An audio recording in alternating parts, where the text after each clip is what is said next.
Amara Johnson staggered through the rain-soaked alley, her heart shattered into a million pieces. Her ex-fiancé's cruel words still echoed in her mind. Barren, worthless, diseased. The premarital checkup had destroyed everything. Thunder cracked overhead as she stumbled into an exclusive club, desperate to forget. That's when she saw him, CO Jin-ho, the most feared mafia boss in the city, watching her from across the room with eyes that burned like molten steel. She didn't know that sleeping with him would change everything, that the baby growing inside her would bind her to a man more dangerous and possessive than any nightmare she'd ever imagined. One night, one mistake, one impossible consequence that would set their world on fire. Welcome to Afro K-Drama, besties. Please like, share, and subscribe for more. The medical clinic's fluorescent lights buzzed overhead like insects as Amara stood frozen, staring at the report in her trembling hands. The words blurred together, but one phrase remained crystal clear: severely diminished ovarian reserve, conception highly unlikely. "I'm sorry, Miss Johnson," the doctor said with practiced sympathy. With these results, natural pregnancy would be nearly impossible. Marcus snatched the paper from her hands before she could process it. His handsome face twisted with disgust as he read, and Amara watched her entire future crumble in real time. "Call off the engagement," Marcus announced to his assembled family in the waiting room. His mother nodded approvingly while his sisters whispered behind their hands. "I paid $5 million for this wedding. I'm not investing in defective goods." "Marcus, please." Amara reached for him, but he jerked away like she'd burned him. "No wonder you never let me touch you," he sneered. "You knew you were broken. Did you think you could trap me anyway?" His words landed like physical blows. Amara's aunt, the woman who'd taken her in after her parents' mysterious car accident, grabbed her arm with bruising force. "You've embarrassed us enough," Aunt Claire hissed.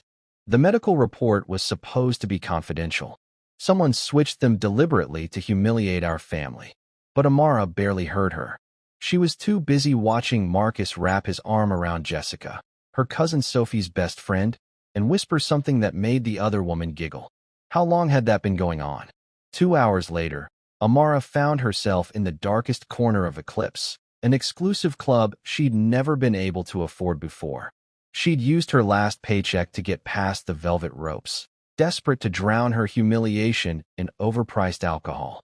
"Another," she told the bartender, slamming down her empty glass. "That's your fourth in 30 minutes, a deep, accented voice observed beside her. Trying to erase someone? Amara turned and immediately forgot how to breathe. The man beside her was devastatingly beautiful in a dangerous way. Sharp Korean features, jet black hair styled perfectly, a tailored black suit that probably cost more than her yearly salary. But it was his eyes that caught her, dark, intense, and looking at her like she was the only person in the entire club. "Trying to erase myself," Amara admitted, the alcohol loosening her tongue. "Apparently, I'm defective merchandise. Barren. Useless. Not worth the investment." Something flickered across his face. Anger, she thought, though she couldn't imagine why a stranger would care about her problems. "Whoever told you that is a fool," he said quietly, his voice carrying an edge of steel. "And if I knew who they were, I'd make them regret it." There was something in his tone that suggested he wasn't speaking metaphorically. Amara should have been frightened. Instead, she felt drawn to him like gravity. "I'm Amara," she said, offering a trembling smile. "And you are?" "Jin-ho."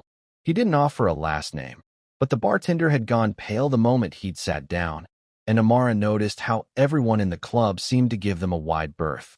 They talked for hours. Jin-ho asked questions that made her feel seen, about her dreams, her parents' company that her aunt and uncle had stolen, her struggles working as a receptionist in her own family's former business. He told her nothing about himself, yet somehow she felt safer with him than she had with anyone in years. "I should go," Amara said eventually, though she didn't want to. "This has been. Thank you for listening." Jin-ho's hand caught her wrist, gentle but firm. "Stay." One word. It shouldn't have had such power. But Amara found herself nodding, following him through a private door, up an elevator that required a keycard, and into a penthouse suite that overlooked the entire city like a kingdom. "This is where you live." Amara breathed. One of my properties. Jin-ho poured her water, which she drank gratefully. Amara, I need you to understand something. If you stay tonight, I won't be able to let you go easily. There's something about you that… He stopped, frustrated. I don't do this. I don't bring women here. But you… I don't do this either, Amara whispered. I've only been with Marcus, and he never… We never… She blushed, unable to finish. Jin-ho's jaw clenched. He never made you feel good. It wasn't a question. Amara shook her head, embarrassed. Then let me, Jin-ho said, stepping closer. Let me show you how you should be worshipped. When he kissed her, it felt like drowning and flying simultaneously. His hands were reverent on her curves, tracing her body like she was precious porcelain. Marcus had always made her feel too heavy, too much. Jin-ho made her feel like a goddess. Beautiful, he murmured against her skin. Every inch of you is perfect. What happened next was a revelation. Jin-ho touched her with expertise and tenderness, drawing sounds from her throat she didn't know she could make. When they finally came together, Amara felt something fundamental shift in her soul, like a piece of herself she'd lost had suddenly clicked back into place. Jin-ho felt it too. He'd been with countless women, but this was different. This curvy, wounded woman with sad eyes and hidden fire had awakened something in him he'd thought long dead. As he held her afterward, feeling her heartbeat against his chest, one thought consumed him: mine. The next morning, Amara woke to an empty bed. Panic seized her. What had she done? She'd slept with a stranger, given herself to someone whose last name she didn't even know. Mortified and overwhelmed, she dressed quickly and slipped out, leaving only a note.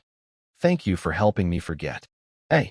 Jin-ho returned with breakfast and flowers to find her gone. He stood in his empty penthouse, reading her note over and over, feeling something close to rage burning in his chest. Women didn't leave him. He left them. But more than that, she'd felt like his, and now she was gone. Min-jun, he said into his phone, his voice deadly calm. I need you to find someone. Sir, a woman named Amara. She was here last night. I want her full name, address, employment history, family connections, everything. And I want it within 6 hours. His second-in-command knew better than to question orders. Yes, boss.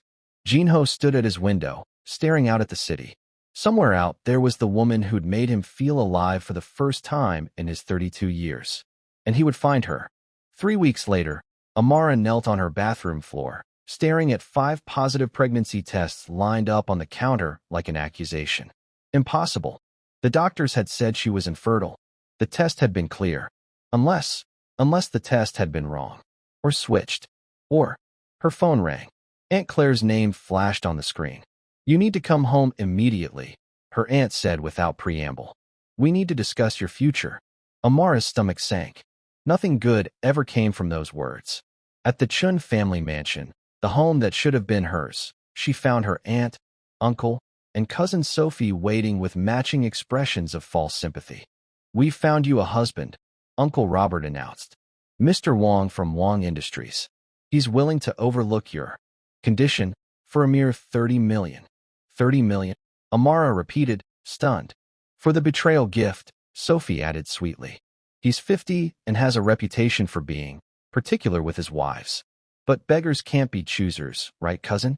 I'm not marrying anyone, Amara said firmly. Especially not some pervert you're selling me to. Uncle Robert's face darkened. You ungrateful girl. We took you in when your parents died. You stole my parents' company. Amara interrupted, years of resentment finally breaking free. You made me work like a servant in my own home. You owe me, not the other way around.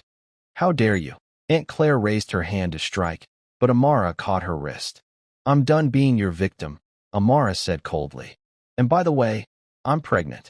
So your Mr. Wong can find another bride. She walked out to stunned silence, feeling powerful for the first time in years. It didn't matter that she was jobless, homeless, and carrying a stranger's baby. She was finally free. The following Monday, Amara started her new job at Genesis Corporation. She'd lied on her application, claiming her previous employer had gone bankrupt rather than admitting she'd been fired. The building was intimidating, all glass and steel, reaching toward the sky like a monument to ambition. New girl, Her supervisor Lisa called. Stand up straight. The CEO is arriving any minute. And if you embarrass this department, you're fired. Amara smoothed her modest black dress, one of the few professional outfits she owned, and took her position near the entrance.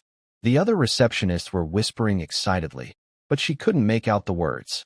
Then the energy shifted. Conversations died mid-sentence. Even the air seemed to thin. CEO Jin-ho walked through the entrance like a king surveying his kingdom. Armani suit, cold expression, an aura of danger and power that made everyone instinctively step back. He was flanked by bodyguards and followed by executives scrambling to keep pace. Their eyes met. Amara's world tilted. The father of her baby. The man from that night. Her new boss. Jin-ho stopped walking. For 3 heartbeats, he simply stared at her, and Amara watched emotions flicker across his usually impassive face. Surprise, recognition, hunger, possessiveness, and something darker she couldn't name. Welcome, Chairman CEO, the employees chorused in unison. He nodded curtly, never breaking eye contact with Amara. You. My office. Now. The other receptionist shot her looks ranging from pity to envy as she followed him into the private elevator. The doors closed, sealing them in together. The tension was suffocating. Jin-ho pressed the button for the top floor, then turned to face her fully. You disappeared. I didn't know who you were, Amara whispered.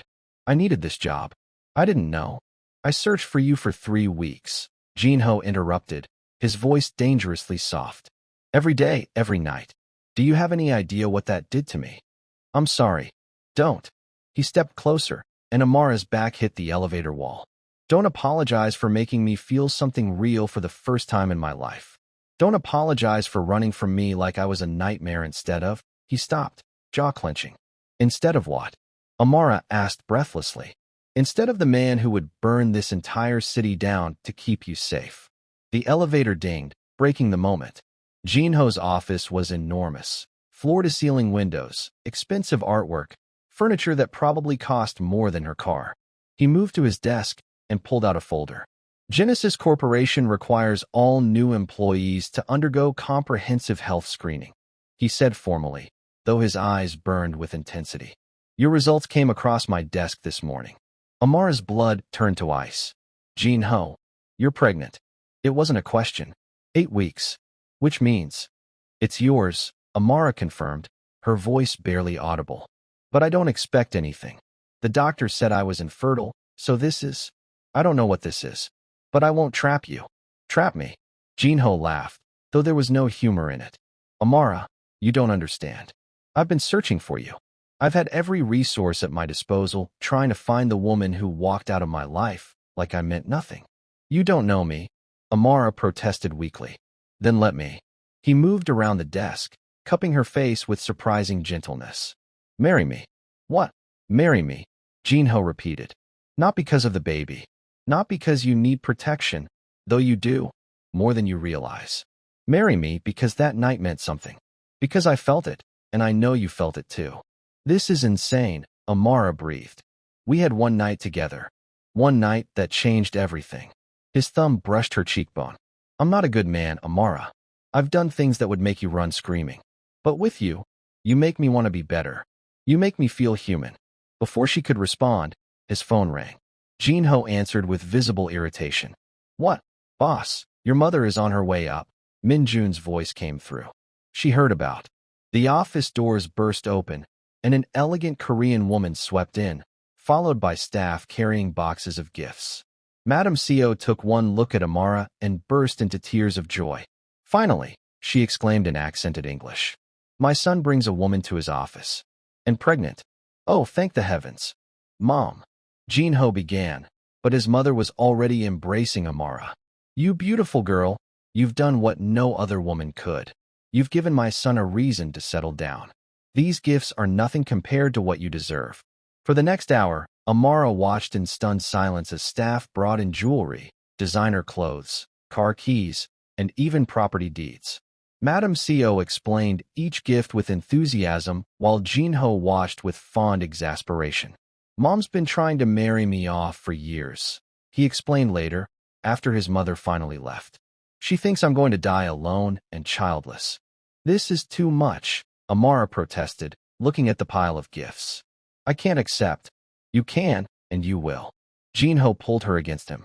Because you're mine now, Amara. My wife, my baby's mother. And if anyone tries to take you from me, his voice dropped to something cold and lethal. I'll show them exactly who CEO Jin-ho really is. That night, Amara lay in Jin-ho's penthouse guest room, overwhelmed by how quickly her life had changed. Through the walls, she could hear him on the phone, speaking rapid Korean with an edge to his voice that made her shiver. She didn't know that he was ordering background checks on everyone in her life. Her aunt, uncle, cousin, ex-fiancé. He didn't know the meaning of the word moderation when it came to protecting what was his. The next day at work, the whispers started immediately. Someone had leaked that the new receptionist was pregnant, and the rumors spread like wildfire. I heard she slept with Chairman CEO to get the job. One woman whispered loudly near the break room. Probably trapped him with the baby, another added. Gold digger. Amara tried to ignore them, but the comments grew bolder. During her lunch break, her supervisor David cornered her in the empty conference room. So, you're carrying the boss's bastard, David said, his breath reeking of coffee and something stronger. Think that makes you special? Let me go, Amara said firmly, trying to pull away. You spread your legs for him. You can spread them for me too. His hand tightened on her wrist. I can make your life here very easy, or very difficult. The door exploded inward. Jin-ho stood in the doorway, and Amara had never seen such pure rage on a human face.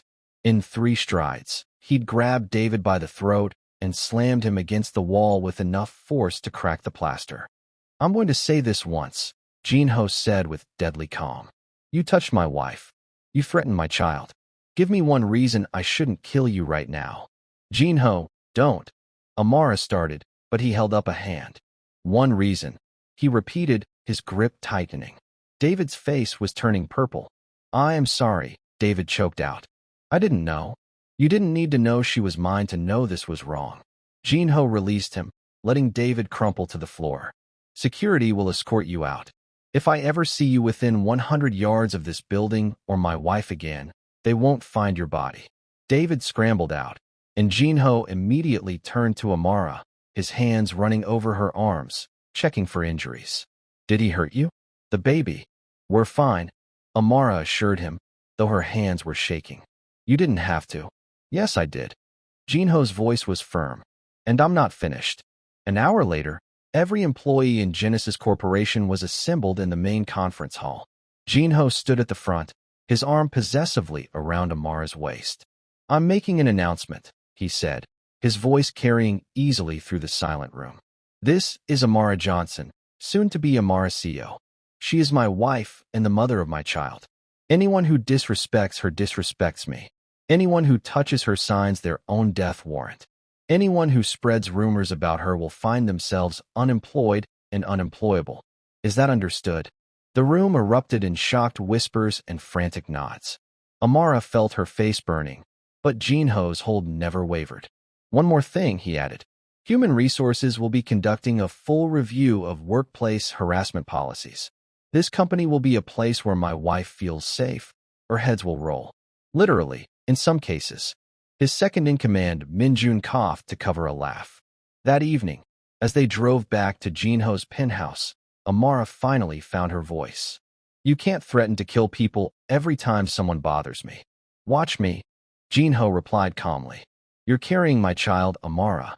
You think I'm going to let anyone make you feel unsafe? There are laws. I am the law in this city. It wasn't arrogance, just fact. And if that makes me a monster, then so be it.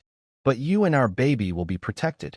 A few days later, Amara's adoptive family showed up at Genesis Corporation, bringing along her cousin Sophie.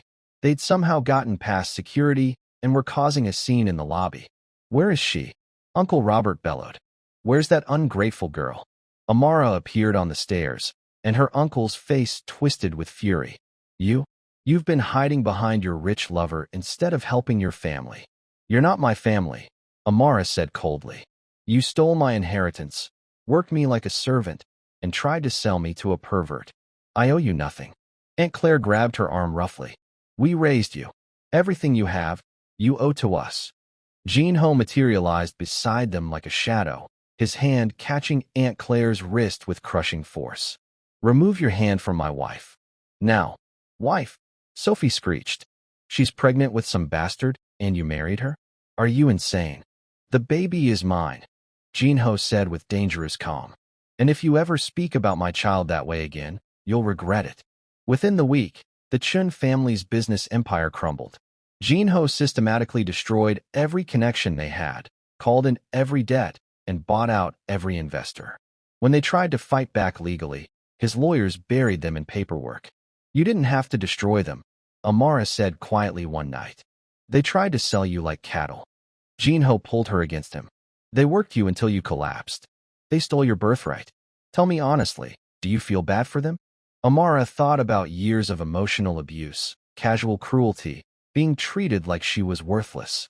"No," she admitted. "I don't." "Good." He kissed her forehead. "Because mercy is not a luxury I can afford when it comes to people who hurt you." The following month brought new dangers. Viktor Volkov, head of the Russian Mafia and Jin-ho's main rival, learned about Amara's existence. He saw her as the perfect pressure point, the weakness in Jin-ho's armor. The threat started small. A black rose delivered to her office with no card. Strange men watching her from across the street. A photo of her slipped under their apartment door, her face circled in red. Jin-ho's response was immediate and overwhelming. He moved them to his most secure property, a fortified penthouse with panic rooms and armed guards on every floor. He hired a full security detail to shadow Amara's every move. And he stopped going to the office entirely, working from home where he could keep her in sight. "This is too much," Amara protested after the third day of barely being allowed to leave the bedroom. "I can't live like this." "You can, and you will." Jin-ho's voice was steel. "Viktor Volkov doesn't make empty threats. If he gets his hands on you." He stopped, his jaw clenching. "I've seen what he does to people. I won't let that happen to you." "So I'm supposed to be a prisoner?" "You're supposed to be alive." Jin-ho exploded, his control finally cracking. "Do you understand what you mean to me? I've killed men for less than looking at you wrong. I've built an empire on blood and fear, and none of it matters if something happens to you. So yes, you'll stay here where I can protect you, because losing you would destroy me." The raw emotion in his voice silenced her arguments. Amara realized that beneath his controlling behavior was genuine terror. Terror of losing her, of failing to protect her, of something happening to their baby. "Okay," she said softly, cupping his face. "Okay, we'll do this your way. But Jin-ho, you can't control everything. And you can't live in fear forever." "I can try," he muttered, pulling her close. That night, they made love with desperate intensity. Jin-ho worshipped every curve of her changing body, his hands and mouth reverent on her skin. When he finally entered her, it felt like coming home, like two broken pieces finally fitting together perfectly. "Mine," he breathed against her neck as they moved together. "Say it." "Yours," Amara gasped, her nails digging into his shoulders. "Always yours, Jin-ho. Only yours." Later, as they lay tangled together, Jin-ho's hand rested on her growing belly. "Have you thought about names?" "For a girl, maybe Hope," Amara suggested. "Because she's given us both hope for a different life." "Hope Seo," Jin-ho tested the name, his eyes softening. Perfect, but peace was short-lived. 2 weeks before their planned wedding, Amara was leaving a prenatal checkup when a black van screeched to a stop beside her. Before her bodyguards could react, masked men grabbed her, threw a bag over her head, and dragged her inside. She woke in a dark warehouse, tied to a chair. Her head pounded and her wrists burned from the ropes. Across from her, Viktor Volkov sat smoking a cigarette, his cold blue eyes assessing her like merchandise. "So, you're the woman who tamed Seo Jin-ho," Viktor said in heavily accented English. "I must admit, I'm disappointed. I expected someone more impressive." "Let me go," Amara demanded, trying to hide her terror. "Jin-ho will kill you for this." "Let him try." Viktor stubbed out his cigarette. "Your boyfriend has been a thorn in my side for years. Taking his territory, disrupting my operations, killing my men. I think it's time he learned what happens when you cross the Volkov family." "I'm pregnant," Amara said desperately. "Please." "I know." Viktor's smile was cruel. That's what makes this so effective. Jin-ho doesn't care about much in this world, but you he cares about. And when I send him pieces of you, one at a time, he'll finally understand pain. Meanwhile, Jin-ho had returned home to find Amara gone and her bodyguards unconscious. The security footage showed the kidnapping, and Min-jun had to physically restrain his boss from destroying the entire room in rage. "Boss, we'll find her," Min-jun promised. "We have contacts. I want every man we have on the streets." Jin-ho interrupted, his voice deadly calm. "I want every informant questioned. I want surveillance footage from every camera in a 10-block radius. And I want Viktor Volkov's location within the hour, or people start dying." His phone buzzed with a message. A photo of Amara tied to a chair, terror in her eyes, and a message, "Come alone, or she dies." Jin-ho stared at the image, something fundamental breaking inside him. He built his empire on ruthless pragmatism, on never showing weakness. But looking at Amara's frightened face, he realized the truth. She was his weakness, and he didn't care who knew it. "Sir, it's obviously a trap," Min-jun warned. "If you go alone, then I go alone." Jin-ho checked his weapons with practiced ease. "But I'm not going unprepared. Deploy teams to every warehouse Victor owns. When I give the signal, burn them all down." "Boss, Victor wants to teach me about pain." Jin-ho's smile was terrifying. "Let me show him what real pain looks like." At the warehouse, Victor was monologuing about revenge when Jin-ho simply walked through the front door, hands raised. "Let her go," Jin-ho said calmly. "This is between us." "How noble," Victor mocked. "The great CEO Jin-ho, surrendering himself for a woman. Your father would be ashamed." "My father was a monster who died alone," Jin-ho replied. "If caring about someone makes me weak, then I'll be weak. But I'll be alive, which is more than you'll be able to say in about 30 seconds. Victor's smile faltered. "What?" Explosions rocked the building. Jin-ho had timed his arrival perfectly. His men were hitting every Volkov property simultaneously. In the chaos, Jin-ho moved like death itself, taking down Victor's guards with lethal precision. He reached Amara, cutting her bonds with a knife. "Are you hurt?" "The baby. We're okay." Amara gasped, throwing her arms around him. "You came." "Always," Jin-ho promised fiercely. "I'll always come for you." Victor tried to run, but Jin-ho caught him at the door. The fight was brutal and efficient.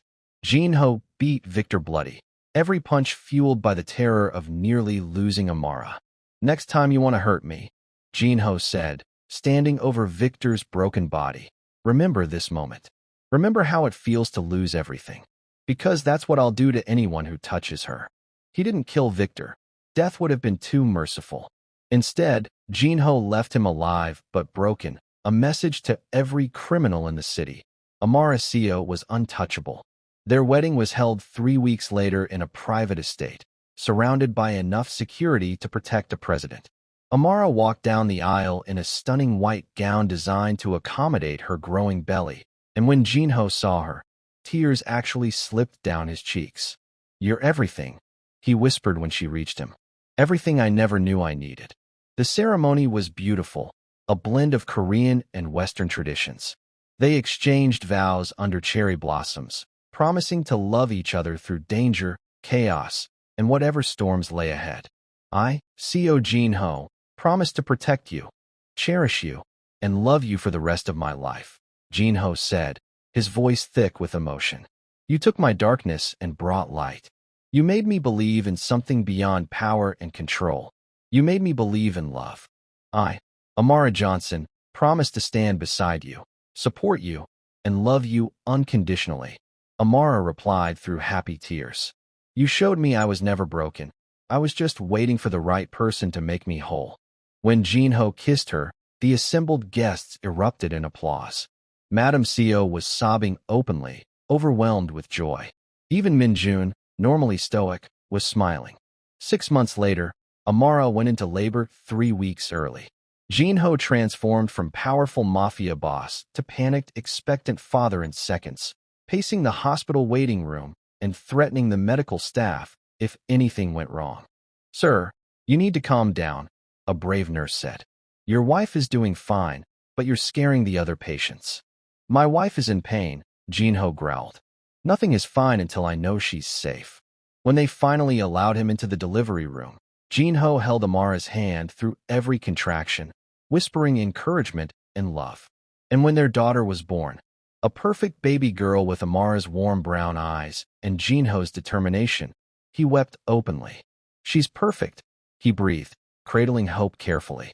You're both perfect. Your turn to hold her, Amara said, exhausted but glowing. Jin-ho held his daughter like she was made of spun glass, this tiny human who'd forever changed him. Hope Seo, he whispered. I promise to protect you and your mother with everything I am. Nothing will ever hurt you. The following weeks were chaos, sleepless nights, constant feedings, learning to be parents while managing Jin-ho's empire. But they faced it together, their love deepening with every challenge. One night, while Amara nursed baby Hope, Jin-ho watched from the doorway with an expression of pure wonder. He'd been raised in violence, taught that love was weakness. But this woman and this child had taught him the opposite, that love was the strongest force in existence. What are you thinking? Amara asked softly, noticing his gaze. Jin-ho crossed the room and kissed her forehead. That I'd do it all again. Every fight, every risk, every moment of fear, if it meant ending up here with you. 3 months later, during Hope's baptism, Jin-ho stood before their assembled family and friends and made a public declaration. I spent my life building an empire, he said, his arm around Amara. I did things I'm not proud of, hurt people, made enemies. But my greatest achievement is standing beside me. Amara, you took a broken man and taught him how to love.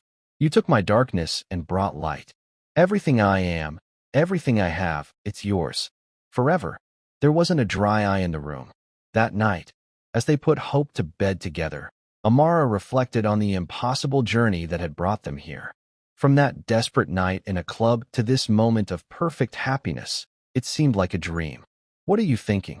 Jin-ho asked, echoing her earlier question. That I'm glad the medical report was wrong, Amara admitted. That I'm glad I walked into that club. That I'm glad you were there. Jin-ho pulled her close, his lips brushing her temple. Fate brought us together. Love kept us together. And nothing, not rivals, not danger, not hell itself, will ever tear us apart. Outside their penthouse, the city lights twinkled like stars. Inside, a family born from tragedy and forged in fire slept peacefully, wrapped in love that had conquered every obstacle. Amara Johnson, once told she was worthless and broken, had found her place. Not as someone's possession, but as someone's partner, someone's equal, someone's everything. And Seo Jin-ho, the feared Mafia boss who'd built an empire on power and fear, had discovered that true strength came from vulnerability. From opening his heart to a curvy woman with sad eyes and a fierce spirit. From choosing love over everything else. A year later, Jin-ho stood in his office, looking at the family photo on his desk. Amara holding Hope, both of them smiling at the camera with pure joy. He'd had it framed in gold, a reminder of what truly mattered. Boss, the new shipment arrived, Min-jun reported. And the Yakuza are requesting a meeting.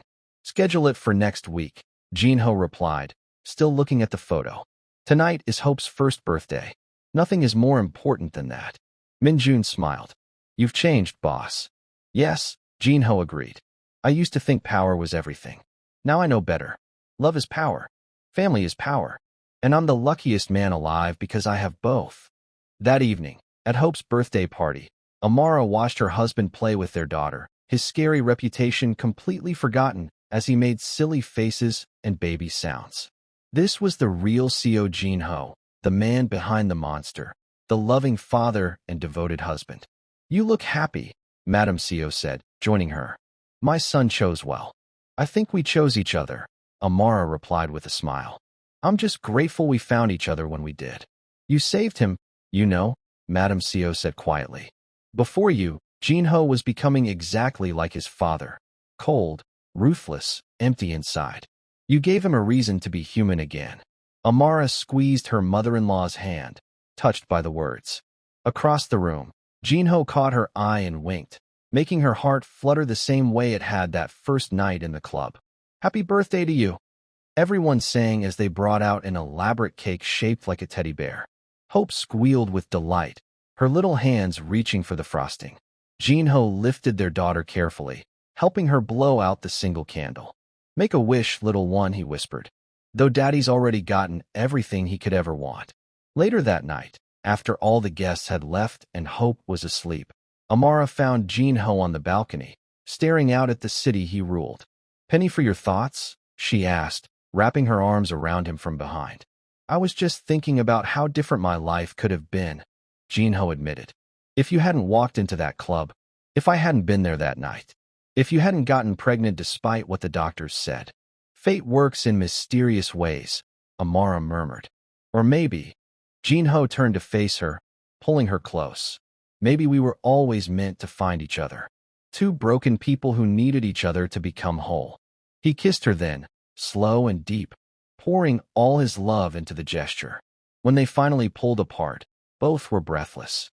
"I have something for you," Jin-ho said, reaching into his pocket.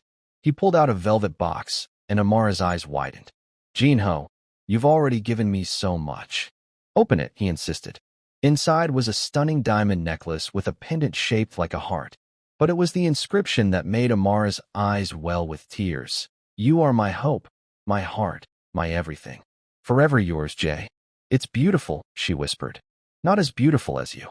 Jin-ho fastened it around her neck. "I want you to wear this always, as a reminder that no matter where I am or what I'm doing, my heart belongs to you." They made love that night with the tenderness of longtime lovers and the passion of new ones, their connection as electric as it had been that first night. Afterward, wrapped in each other's arms, they talked about the future. "I've been thinking about stepping back from certain aspects of the business," Jin-ho admitted. "The more dangerous operations. I don't want Hope growing up with a father who might not come home one day." Amara propped herself up on her elbow, surprised. "Are you sure? Your empire can be run by people I trust," Jin-ho finished. "Min-jun is more than capable of handling day-to-day operations. I'll still be chairman of Genesis Corporation, still make the major decisions. But the other stuff, the things that keep me up at night worrying about your safety, I'm done with it." "What brought this on?" Amara asked softly. "Watching Hope blow out her candle today," Jin-ho said. "I realized I don't want to miss moments like that because I'm too busy being the monster everyone expects me to be. I want to be at her school plays, teach her to ride a bike, walk her down the aisle one day. I want to grow old with you, not die young because I couldn't let go of power." Amara's tears spilled over. "I love you so much." "I love you too," Jin-ho whispered, kissing her tears away. "More than I ever thought possible." The next few months brought significant changes. Jin-ho gradually transferred his criminal operations to trusted lieutenants, keeping only enough control to ensure no one would dare threaten his family. He spent more time at home, more time being a husband and father.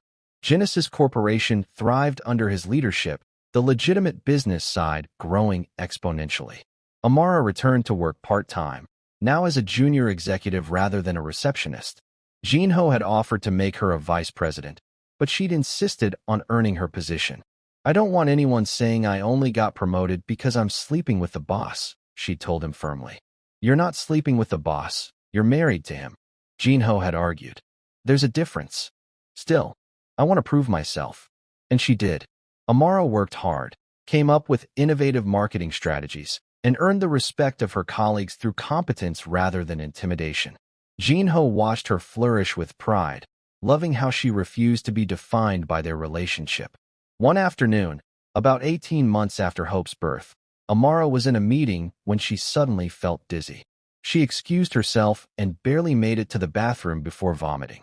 "Not again," she muttered, splashing water on her face. But her period was late. Very late. The pregnancy test she took during lunch break confirmed what she already suspected. She was pregnant again. The infertile woman was expecting her second child. That evening, she prepared a special dinner, dressing Hope in a onesie that said "Big Sister" in sparkly letters. When Jin-ho arrived home, exhausted from back-to-back meetings, he didn't notice immediately. "Daddy." Hope toddled over, her arms raised.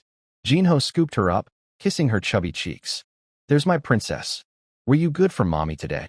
"Very good," Amara confirmed, fighting back a smile. "In fact, she helped me prepare a surprise for you." "Oh." Jin-ho's eyes lit up with curiosity. He loved surprises, though he'd never admit it. Look at what Hope's wearing, Amara prompted. Jin-ho held his daughter at arm's length, reading the onesie. His eyes widened, then shot to Amara's face. You're pregnant? Surprise, Amara said, her smile breaking free. Apparently, I'm exceptionally fertile when you're involved. Jin-ho carefully set Hope down and crossed the room in 3 strides, pulling Amara into his arms. We're having another baby? We're having another baby, she confirmed. He kissed her deeply, passionately, then dropped to his knees and pressed his lips to her still flat stomach. Hello, little one. Your daddy already loves you so much. Hope, not wanting to be left out, toddled over and kissed Amara's stomach too. Baby. The moment was so perfect, so full of love, that Amara felt her heart might burst. The second pregnancy was easier than the first.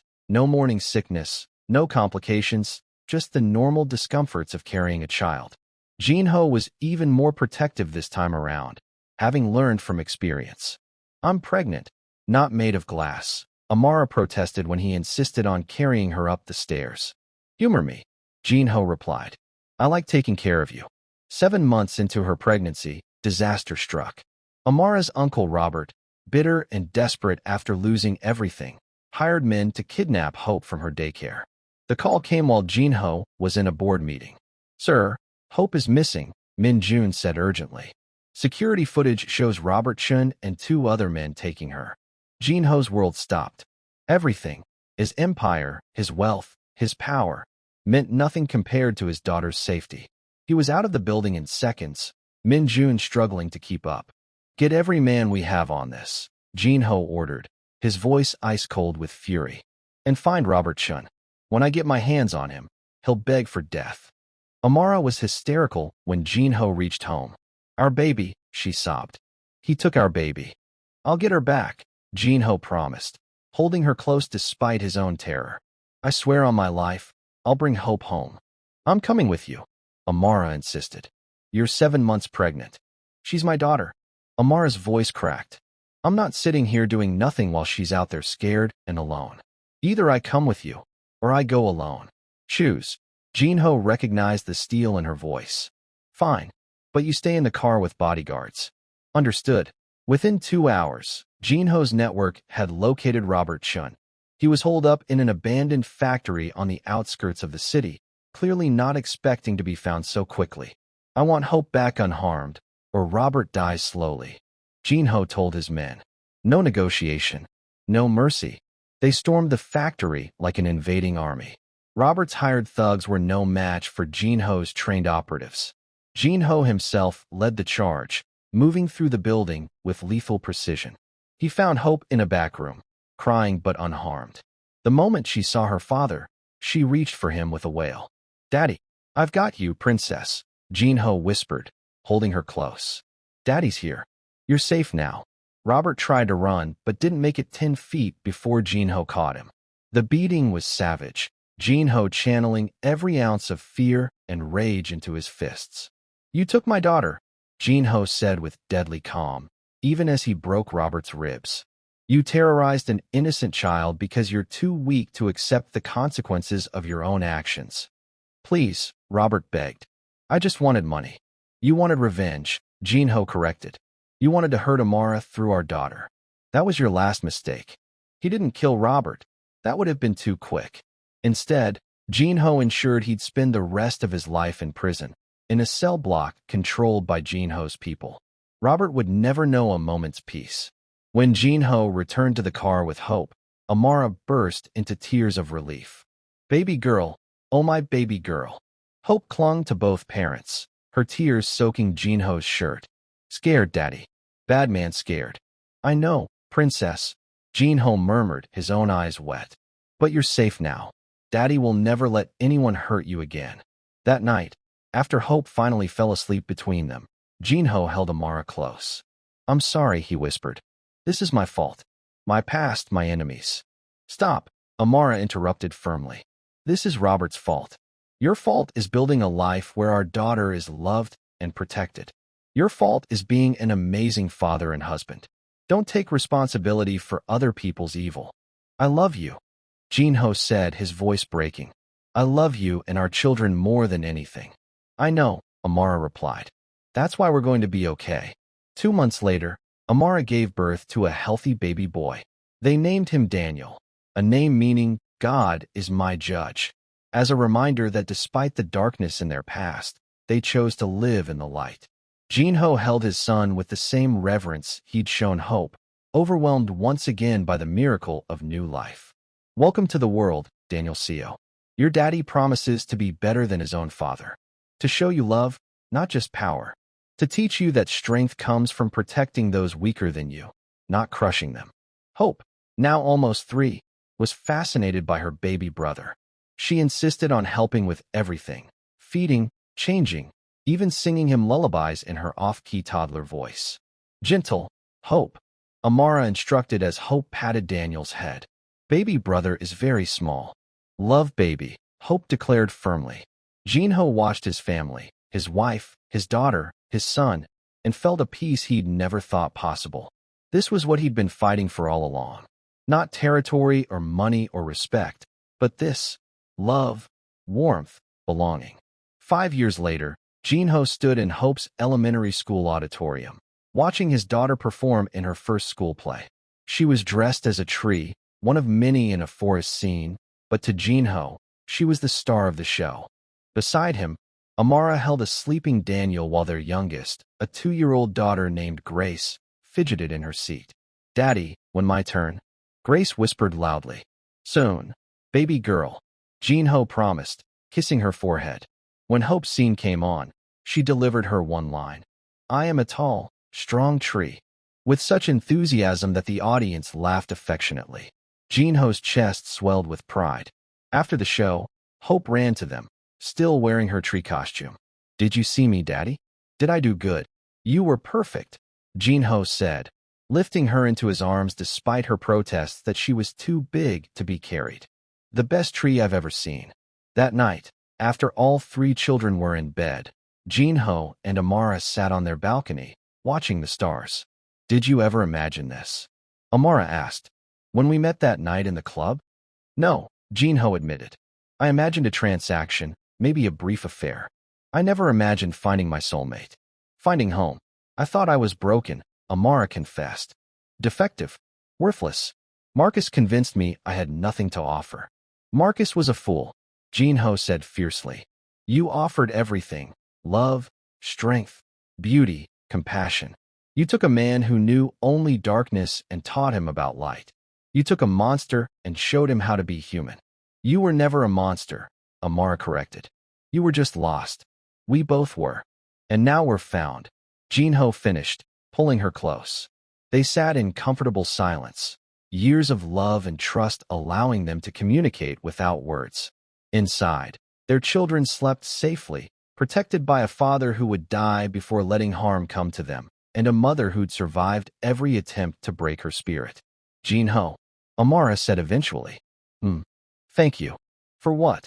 For being there that night. For searching for me. For loving me despite everything. For giving me this beautiful life. Jin-ho turned to face her fully, his eyes intense with emotion. Amara, you saved me. Before you, I was going through the motions, building an empire without purpose. You gave me a reason to be better. You gave me love, family, hope. I should be thanking you. Then we're even, Amara said with a smile. No, Jin-ho replied, kissing her softly.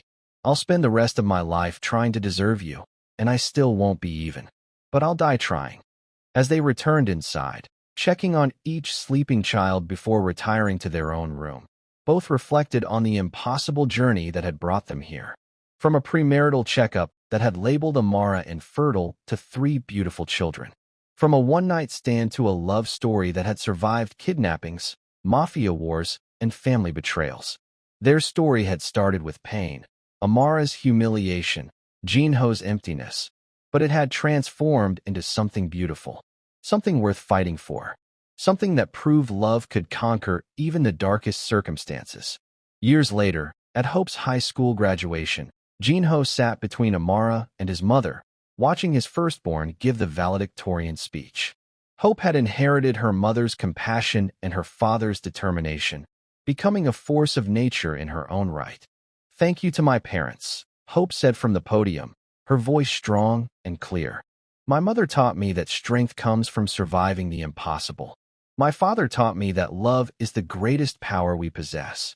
Together, they showed me that our past doesn't define our future, our choices do. Jin-ho's eyes burned with tears he refused to shed in public. Beside him, Amara was openly crying, and even Madame Seo was dabbing at her eyes. My parents' love story started with pain and became a testament to resilience, Hope continued.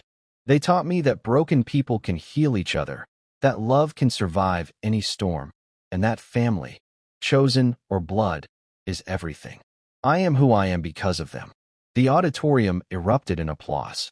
Jin-ho stood, clapping harder than anyone, his heart nearly bursting with pride. Later, at the graduation party, Daniel, now a lanky teenager, approached his father. Dad, can I ask you something? Always, Jin-ho replied.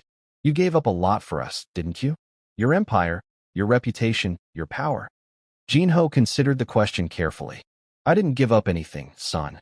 I exchanged one kind of power for another. The power to instill fear for the power to inspire love. The power to destroy for the power to create. And I got the better deal. Do you ever regret it? Not for a single second, Jin-ho said firmly. Everything I was before your mother, it was empty, meaningless. She gave my life purpose. You kids gave me a reason to be better than I was. That's not a sacrifice, it's a gift. Daniel hugged his father tightly. I love you, Dad. I love you too, son, Jin-ho replied, his voice thick with emotion. That night, after everyone had left and the house was finally quiet, Jin-ho found Amara in their bedroom, looking at old photographs. Remember this? She asked, showing him a picture from their wedding day. They looked so young, so full of hope despite everything they'd survived. How could I forget? Jin-ho sat beside her, pulling her into his arms. The day you officially became mine. The day we became each other's, Amara corrected. They looked through more photos. Hope as a newborn, Daniel's first steps, Grace's first day of school, family vacations, birthday parties, quiet moments at home. A lifetime of memories captured in images. We did good, didn't we? Amara said softly. We did amazing, Jin-ho corrected. Against all odds, despite everything trying to tear us apart, we built this. A family, a love story, a life worth living.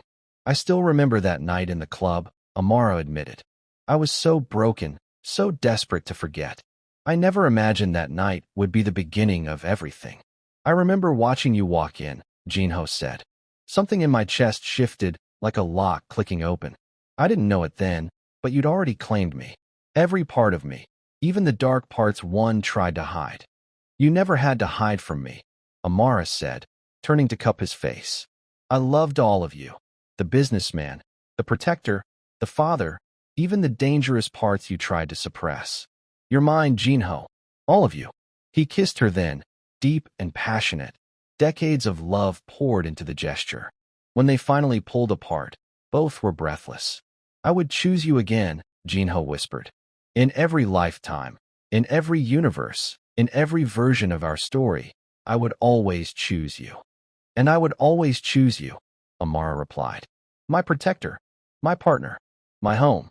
As they lay together that night, wrapped in each other's arms like they'd been since that first night so many years ago, both reflected on the miracle of their love.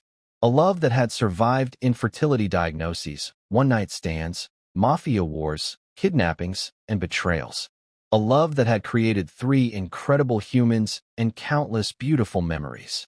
From a woman told she was broken and worthless, Amara had become a mother, wife, successful businesswoman, and survivor. From a man who knew only violence and power, Jin-ho had become a father, husband, and proof that even the most damaged souls could heal. Their story had started with the end of one dream and the unexpected beginning of another. It had been forged in fire, tempered by danger, and strengthened by unwavering commitment. And now, decades later, it stood as testament to a simple truth. Love, real, consuming, unconditional love, could conquer anything. Outside their window, the city that had witnessed their entire journey sparkled with lights. Inside, Two people who'd found each other when they needed it most slept peacefully, their hearts beating in sync, their souls forever intertwined. And somewhere in the house, three children, the impossible offspring of a supposedly infertile woman and a man who'd never believed in love, dreamed their own dreams, carrying forward the legacy of a love story that had defied every odd. The poor girl who'd been dumped for infertility had become a queen. The Mafia boss who'd known only darkness had found his light. And together, they'd built something immortal, a family, a love, a life that proved miracles weren't just possible.